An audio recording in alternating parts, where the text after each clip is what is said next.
You want to play? Then prove you deserve it.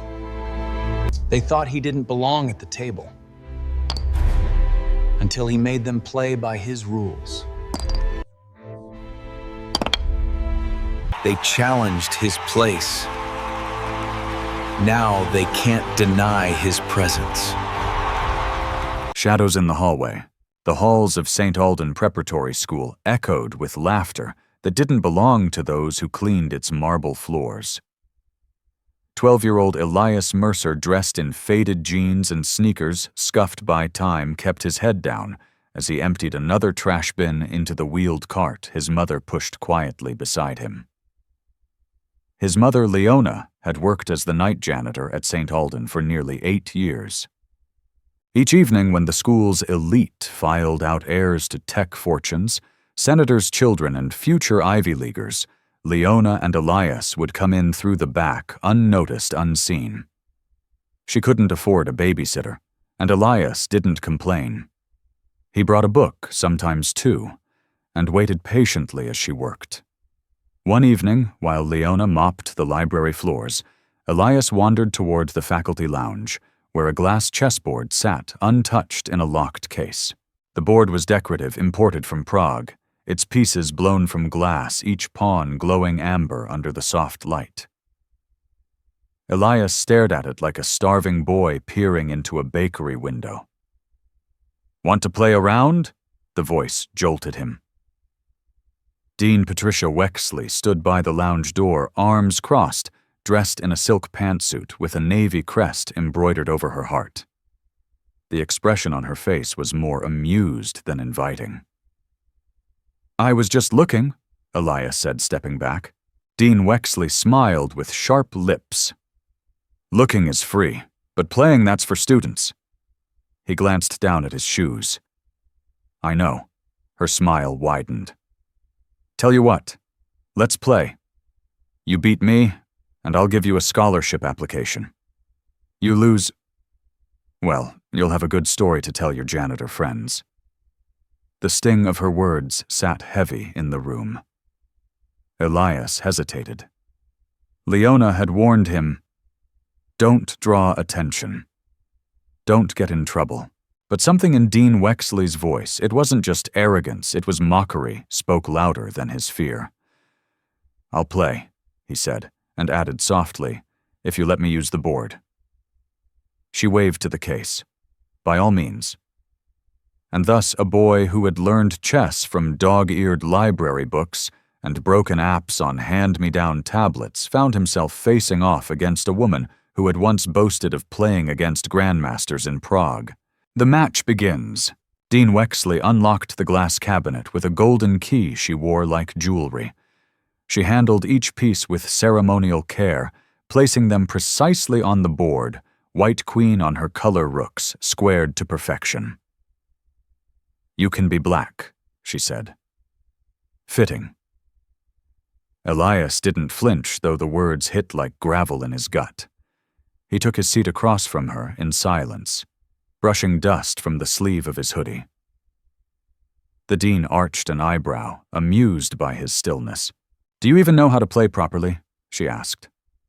"Yes," he said. She moved her pawn forward. E4. He replied immediately. C5, the Sicilian defense. The dean paused. "Ambitious," she murmured. But Elias wasn't being ambitious. He was being deliberate. For the past 3 years, while his mother scrubbed bathrooms and polished bronze plaques that bore the names of donors, Elias had been memorizing chess openings under flickering streetlights. He had no coach, no tournament medals, only the hunger to outmaneuver the world that constantly placed him behind a broom. It wasn't the first time he had seen the board. On breaks, when the teachers left the lounge, Elias would sneak peeks through the glass. He'd play phantom games against invisible masters. He would watch YouTube videos on borrowed Wi-Fi scribble moves in a torn spiral notebook and replay them mentally while cleaning chalkboards with his mother. But this was the first time someone offered to let him play for real, and the stakes weren't just bragging rights. Across the table, Dean Wexley sipped white wine from a crystal glass. Several teachers walked by the lounge, slowing as they saw the match begin. One of them, a history teacher named Mr. Delacroix, chuckled under his breath and mumbled, "Well, this ought to be short." Wexley played NF3, her posture regal confident. She enjoyed the spotlight too much not to put on a show. Elias returned fire with NC6, without a second's pause. The room quieted slightly. Mr. Delacroix leaned against the doorframe. "He's memorized that. Bet you $10 he crumbles by move 6. But Elias didn't flinch. He didn't need their validation. He was calculating. Each move came to him not like guesses, but like poetry. Each threat, each response, a ripple in the pond of possibilities he had swum in every night since he was 9. Dean Wexley smirked. "Where'd you learn that YouTube?" No, Elias answered. "From mistakes." She didn't ask what he meant. She didn't care. But the tone in his voice had shifted unapologetically steady. Leona watched from outside the lounge, her hands gripped tightly around a bottle of floor wax. She recognized that look on her son's face. It was the same one he wore when she told him they couldn't afford a chessboard, and he drew one on cardboard with a Sharpie. The same look he had when the power went out for a week, and he studied using the flashlight from her phone. This wasn't a boy playing for fun. This was a boy with something to prove. Dean Wexley castled kingside. Elias responded with BG7, preparing for a fianchetto, cloaking his future plans in layers. Delacroix raised an eyebrow. "That's not bad." Wexley chuckled. "It's probably accidental, like a dog stepping on a piano and hitting a chord. She was playing to win. But more than that, she was playing to humiliate. And Elias knew it. But what she didn't know was that Elias had spent years facing off against a far more cunning opponent than her survival. And he was about to show her that being underestimated was the most dangerous opening move of all. Pressure builds. By move 10, the teachers who had paused out of curiosity were now lingering with increasing interest. Wexley's smugness began to wrinkle into something tighter, less sure. Elias had constructed a fortress. She launched an early attack on his queen side, pushing her pawn aggressively to b4, hoping to rattle him. But Elias had already anticipated the line. He calmly countered with a5, pressing into a narrow position that would soon entrap her own piece. Fortur, Delacroix stepped inside the lounge, now no longer just an observer. "You're not toying with him, are you?" Patricia Dean. Wexley stiffened. "Of course not," she replied too quickly, eyes fixed on the board. Elias remained quiet, letting the weight of silence do the talking. His moves came fluidly, almost too fast for a boy of 12. One of the PE teachers joined the small crowd. "What's going on?" "The janitor's kid is holding his own." Delacroix muttered, arms crossed. "Maybe better than that." Wexley leaned back in her chair, feigning confidence. "This is just defensive chess. Passive. He's not attacking. He's just reacting." But Elias wasn't reacting, he was baiting. Every quiet move masked a deeper plan, a snare waiting 3 moves ahead. As Wexley prepared her next sequence, Elias looked at the crowd, then at the clock on the wall. "Mom," he called softly. Leona stepped into the doorway. "Yes, baby, can we stay a bit longer?" She nodded, her voice barely above a whisper. "Take your time." He turned back to the board. His eyes had that same laser focus she had seen years ago when he solved his first chess puzzle from a donated workbook. A memory resurfaced. He had cried when the cover tore, and she had spent the night taping it back together with Band-Aids. Dean Wexley played QD2, clearly aiming to coordinate her rooks. "Cute," Elias said without sarcasm, and played Nd4, seizing control of the center. The gasps were subtle, but real. Delacroix leaned closer. "Did you see that that's a trap?" murmured the PE teacher. "If she takes, he forks her queen and rook with the bishop." Wexley's eyes narrowed. That was lucky. Elias just shrugged. I've seen that one before. She scoffed. Of course you have. And then Elias said something that turned heads. Game 14. Anand versus Topolov. 2005. A hush fell over the room. Delacroix's head tilted. He knows Anand Elias nodded. Topolov played QD2 in a similar position. Anand punished him for it. Dean Wexley didn't reply. She stared at the board, then at Elias, and for the first time saw him not as a janitor's kid, but as an opponent. The students, the teachers, the marble columns, the legacy bricks bearing donor names, all of it felt distant now. This was a battlefield. And Elias, he wasn't playing to amuse her anymore. He was here to win. The turning point. By move 15, the dynamic had shifted entirely. What began as a condescending exhibition was now an unofficial event. Teachers who had never said a word to Elias now whispered among themselves, their gazes flickering between the glass board and the boy who was rewriting every assumption they had made the moment he walked in. Dean Wexley's jaw tightened as Elias executed a tactical exchange, sacrificing a knight for a short-term loss, but gaining long-term board control. He was baiting her queen, leaving it seemingly vulnerable. She hesitated. Her finger hovered above the piece. "This is ridiculous," she muttered. Elias broke the silence. "You can take it. It looks free, right?" The line stung not for what was said, but for who said it. A boy in thrift store clothes. The janitor's son, telling her what to do. Wexley snapped up the knight with her queen.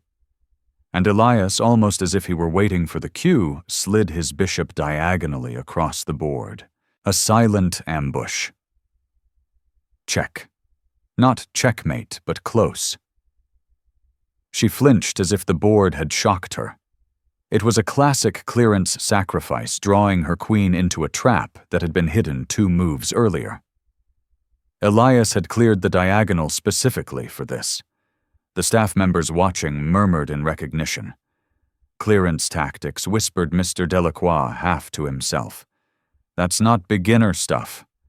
Wexley reached for her water glass, but her hand trembled slightly. Elias sat calmly, hands folded. "You don't have to finish," he said. "You can resign." It wasn't arrogant, it was matter-of-fact. She stared at him, incredulous. "You think I'd walk away from this?" He shrugged gently. "Sometimes. Walking away is wiser." The words weren't meant as disrespect, but they reminded her of something she'd buried deep. 20 years ago, she was a bright girl from nowhere, just like Elias. She had clawed her way into elite circles by proving herself smarter, faster, sharper. But somewhere along the way, she became the gatekeeper she once resented. Now this kid was holding up a mirror, and she didn't like what she saw. "You've been playing long?" she asked, trying to sound casual. "Since I was 9. No lessons, no tutors, just books. And YouTube when I could find Wi-Fi." A long silence followed. Then, why chess? Elias looked up, his eyes piercing. "Because it's the only game where being poor doesn't matter if you know what you're doing." The weight of that truth hung heavy.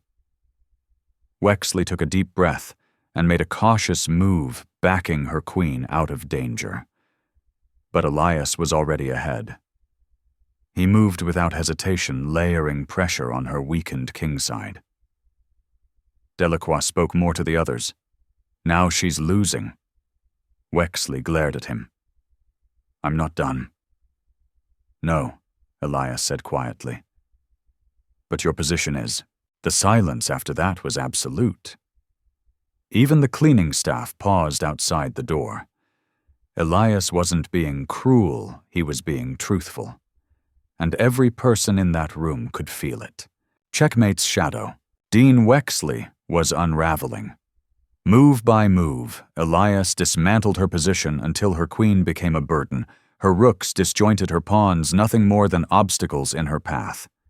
She tried a desperate gambit e5, breaking the center, hoping to trade pieces, and survive through simplification, Elias responded instantly with DXE5, his pieces sliding forward like falling dominoes. It wasn't just a counter. It was a countermeasure, the kind that revealed he had seen it coming long before she played it. "You've studied tactics?" she asked, her voice low. "I've studied everything I could find," Elias replied. "I've replayed Carlson's endgames. I've memorized Tal's sacrifices. I've followed Alpha Zero's patterns." Alpha Zero asked Delacroix, stepping forward. "The neural network," Elias nodded. "I spent a year watching its matches after school. Every night.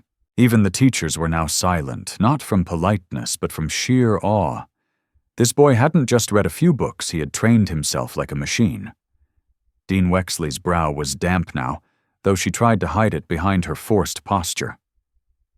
She launched her bishop, threatening a weak pawn. Elias didn't flinch. He moved his rook up, cutting off her king's escape route. It was now inevitable. Leona, standing outside the room, still in uniform, pressed a hand to her lips. Her knees trembled, not out of fear, but disbelief. She had seen her son study, yes. Had heard him mumble chess patterns in his sleep, yes. But this cold domination of a woman twice his age, a woman who held power over his mother's job, this was something else. Elias shifted his queen quietly. No flair, no theatrics. The room gasped. It was mate in 4. Dean Wexley saw it. So did every adult watching. She stiffened but didn't move. Elias waited respectfully, giving her space to process it. "You've played this line before," she finally said, as if trying to cling to dignity. "No," Elias replied. "I just read between the moves." Wexley stared at the board. "You set me up." "I didn't have to," he said. "You walked into it." The line struck deeper than she expected. It wasn't about chess anymore. It was about all the assumptions she had made about Elias, about Leona, about worth. She had wanted a spectacle. What she got was a reckoning. Wexley's hand hovered above the board. But before she could speak, Elias looked up and asked gently, "Would you like me to finish it? Or would you prefer to resign?" There was no mockery, no smugness, just quiet strength. It was the kind of strength that can't be taught at prep schools or bought through legacy donations. Dean Patricia Wexley exhaled, her shoulders sinking. Then with a trembling hand, she tipped her king. Checkmate. The fall of applause. The king's fall echoed louder than any bell St. Alden had ever rung. A stunned silence wrapped the room. Even the tick of the wall clock felt amplified, like time itself had paused to observe what had just occurred. Dean Wexley stared at the toppled piece. Her hand lingered near it, as if she could somehow will it back into position. But the board didn't lie. It never did. She looked up, not at Elias, but at the staff members, the teachers, the custodians who had gathered at the door. All of them had witnessed it. Every one of them saw her, the high and mighty Dean of St. Alden, get thoroughly outplayed by a 12-year-old boy in clearance rack shoes. No one clapped. No one comforted her. Instead, they looked to Elias. And for the first time in his short life, they saw him. Not as Leona's boy, not as the janitor's kid, but as a force. A soft voice finally broke the silence. "I think you just made school history," said Mr. Delacroix, walking forward. Patricia's never lost on campus. Ever. Wexley stood slowly. Her face was flushed, but she tried to wear her defeat with dignity. "I let my guard down," she said. "Should have taken it more seriously." "You should have taken him seriously," Delacroix corrected. A younger teacher, new to the school, approached Elias with wide eyes. "Where did you learn to play like that?" Elias shrugged. "The library. Mostly. Which coach taught you strategy?" Elias tilted his head. The book by Capablanca had the best breakdown. No coach. Delacroix blinked. You're self-taught. Elias nodded. Wexley couldn't take it anymore. She turned sharply to Leona, still in her uniform, by the door. I didn't mean to insult him, she said tightly. It was meant to be lighthearted. Leona held her gaze. I know exactly what it was meant to be. Wexley took a breath, lips trembling. You should have told me he played. You never asked, Leona replied. Elias stood hands behind his back like a gentleman. Thank you for the game, he said softly. Dean Wexley froze. Those words, so calm, so graceful, stung more than any taunt could have. It wasn't just that she lost. It was how graciously he won. As Elias moved to leave, a murmur passed through the teachers. Does he go to public school?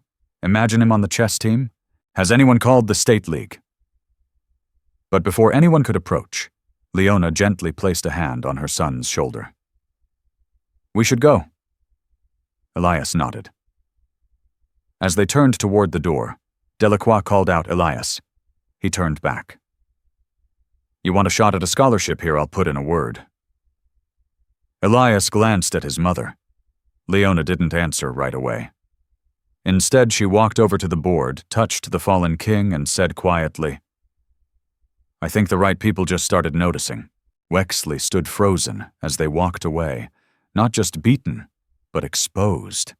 And the game, that was only the first of many, Elias would soon play against people who assumed they were better, simply because the world told them so. Echoes of a game. The following morning, the faculty lounge buzzed like never before. Someone had taken a photo, Dean Wexley staring down at a checkmated board, Elias sitting quietly across from her with a soft, unreadable smile. It had made its way into a teacher group chat. From there, it spread like wildfire. By noon, students had heard. By 3 p.m., the school's anonymous meme page posted it with the caption, Checkmate to Entitlement, Elias Effect. And by the end of the week, Elias Mercer was no longer just that janitor's kid. He was a quiet legend. But not everyone celebrated. At home, Elias remained grounded. He still scrubbed the counters after dinner, still cleaned the litter box, still walked with his mother to the bus stop at dusk, still studied tactics with a torn chess book he borrowed and never returned because the library shut down funding 2 years ago. Leona tried to shield him from the whirlwind, but whispers found their way in. An invitation came from the school's head of development, a meeting to discuss academic potential. Another from a local radio station, 12-year-old prodigy beats elite prep school dean in live match. Even the State Youth Chess Association reached out, offering to sponsor Elias in an upcoming open tournament. But Wexley, she said nothing. She avoided the lounge for 3 days straight, missed 2 staff meetings, rejected every press request. But her silence wasn't protective, it was strategic. She feared losing control, because if a boy like Elias could step into her world and outshine her in 15 moves, what else could he do, Leona sensed it.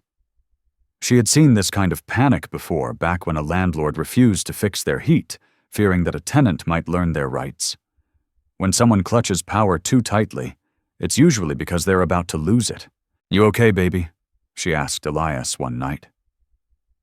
He looked up from the chessboard he'd made out of cardboard and bottle caps. I think so. You've been quiet, just thinking. About... He paused.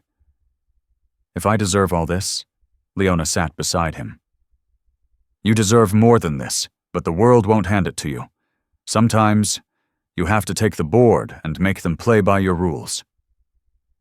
Elias nodded slowly, then asked the question that had been on his mind all week. Do you think she'll try to stop me?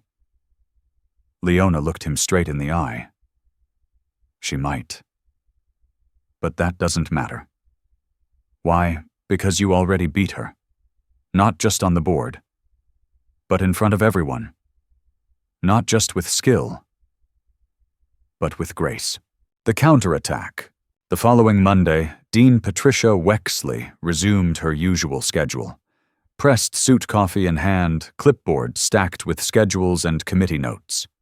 But her usual confidence had cracks. People noticed. The smile she gave in the hallways no longer touched her eyes. Her stride had lost its rhythm. In the faculty lounge, the conversations dimmed as she entered.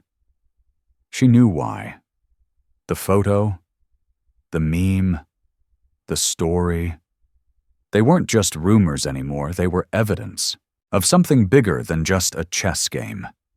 That afternoon, during the executive board meeting, she brought up a proposal, effective immediately. All after-hours access to faculty areas will be restricted.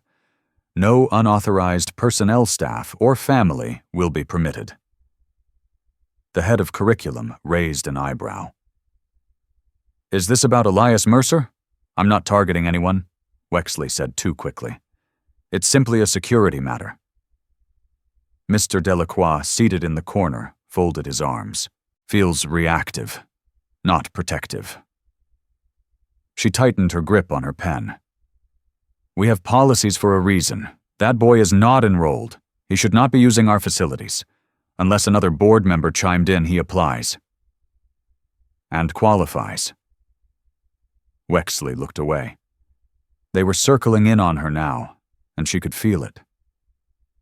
After the meeting, she returned to her office and stared at her inbox.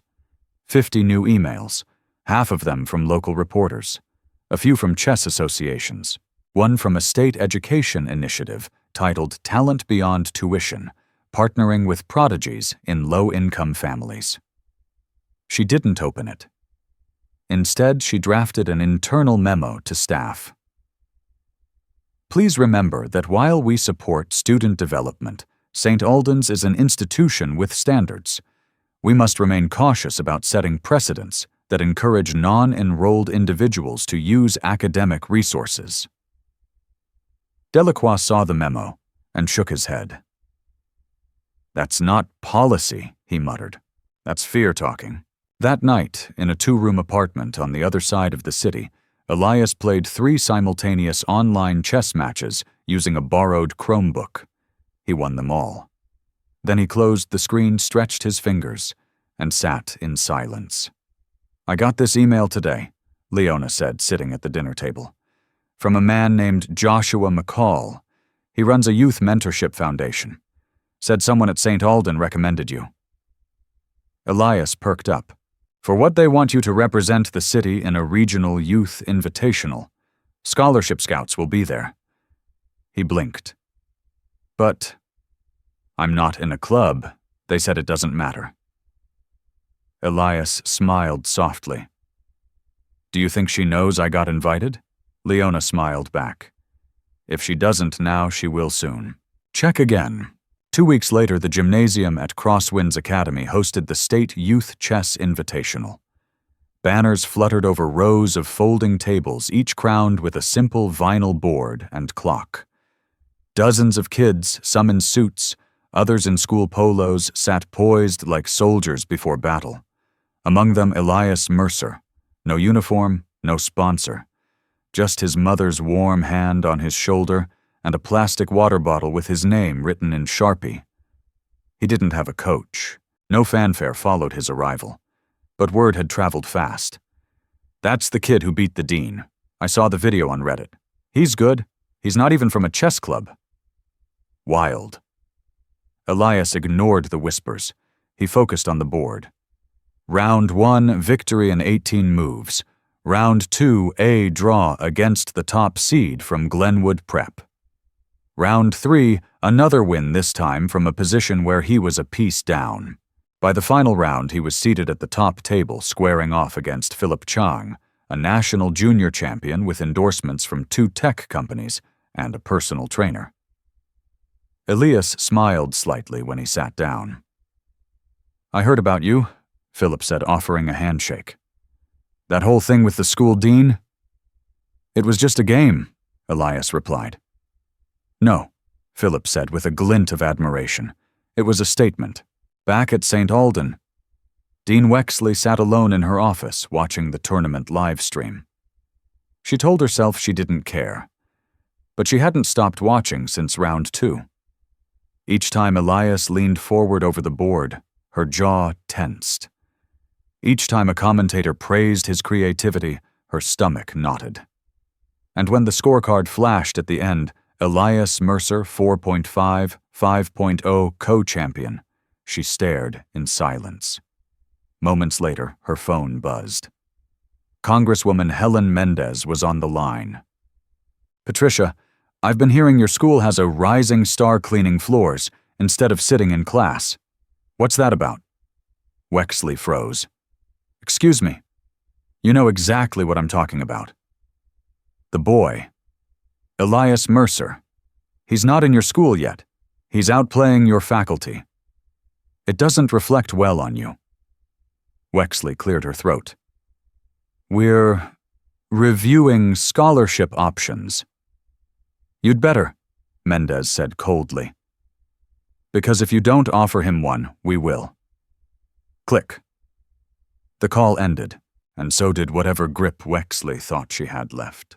Back at home, Elias placed his participation medal on the windowsill. He didn't need trophies. He had the next step. An invitation from Easton Academy, a rival private school with full scholarship and academic mentorship, and an offer to join the National Youth Strategy Program, a competitive training track for future chess masters. Leona read the letter with trembling hands. "You're going to go far," she whispered more to herself than to him. Elias looked up from the chessboard in front of him. "I'm not done yet," he said. "There are still a few more kings to knock over." The unraveling. St. Alden was changing. Not by policy, but by perception. The staff talked in hushed tones. The students, once oblivious to who cleaned their floors or refilled their vending machines, now whispered Elias's name like folklore. "Did you hear he got a scholarship from Easton? Why isn't he here? Shouldn't we want kids like him?" Even some of the board members began to murmur, especially after the Congresswoman's call. Citoyen, Alden's image, once gleaming and untouchable, had taken a bruise that no PR consultant could polish. But Dean Wexley refused to admit defeat. Not openly. She announced a new scholarship initiative, one committed to finding excellence in unexpected places. But it was too late. Everyone knew what triggered it. The truth, she hadn't created opportunity. She had been forced into it. When Elias's name was brought up at the next board meeting, she stayed silent. Let the others talk. Let them pretend they had seen his potential from the start. Delacroix didn't. He stood at the end of the meeting and said calmly, "Let the minutes reflect that Elias Mercer's success came in spite of this institution, not because of it." No one objected. Meanwhile, at Easton Academy, Elias started classes. He wore the same hoodie, still shared sandwiches with his mom at lunch, still studied between chores and dishes. But now the library was his. The chess lab welcomed him. The teachers asked for his insight instead of assuming he had none. He adjusted slowly. He still didn't quite trust it. One day during a campus visit from the State Youth Chess Association, a reporter pulled him aside. "Elias, do you think you'd be where you are if Dean Wexley hadn't challenged you to that game?" Elias paused. "I think I'd be here eventually," he said. "She just sped up the clock." The interviewer smiled. "Do you hold a grudge?" Elias looked down at his hands, long, calloused fingers from years of setting up tables, scrubbing school hallways with his mom. "No," he said. "Grudges are like bad pieces. You waste time moving them around, but they never help you win." That quote was printed in the city paper. Wexley saw it the next morning, right under the headline, "Humble Prodigy Sharp Mind, Elias Mercer Plays for Keeps." She cut out the article, folded it, tucked it into her desk drawer, then sat quietly in her chair, eyes fixed on the photo Elias standing tall beside his mother, holding a chess trophy too large for his hands. No bitterness in his face. Only quiet strength. Pieces in place. 6 months passed. Winter turned to spring. Scholarships bloomed.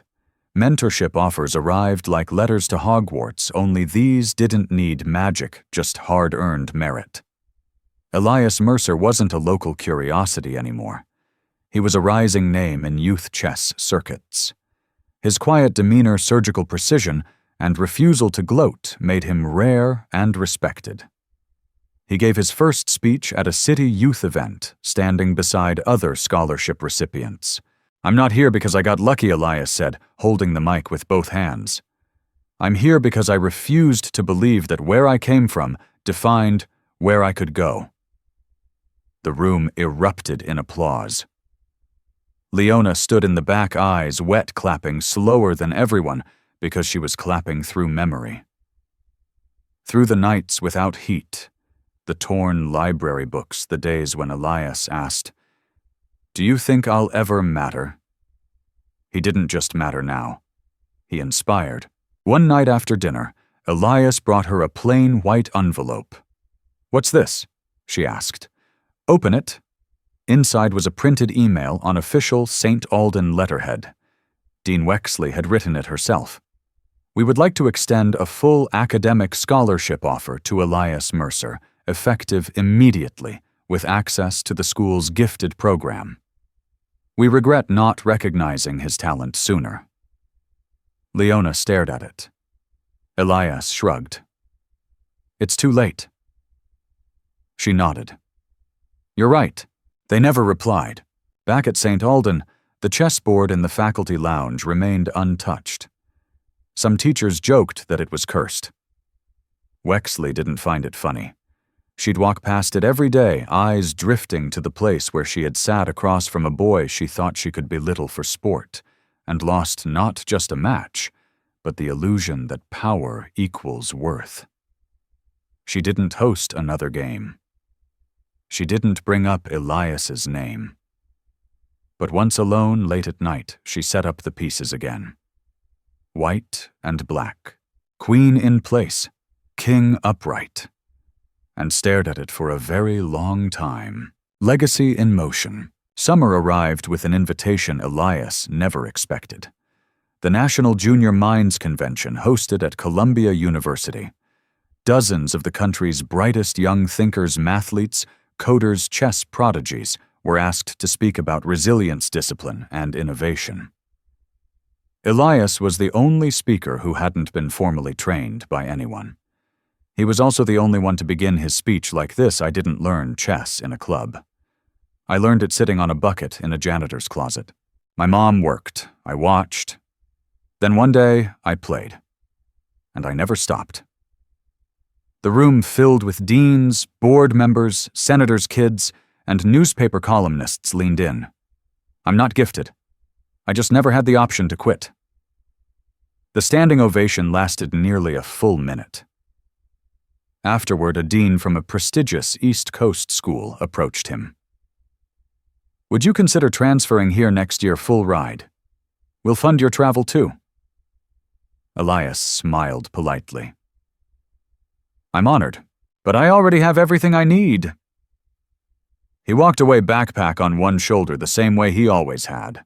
That fall, Elias launched the Mercer Method, an online mentorship and scholarship platform for kids like him. Free lessons, free downloadable books, weekly puzzles, volunteers from universities signed on within weeks.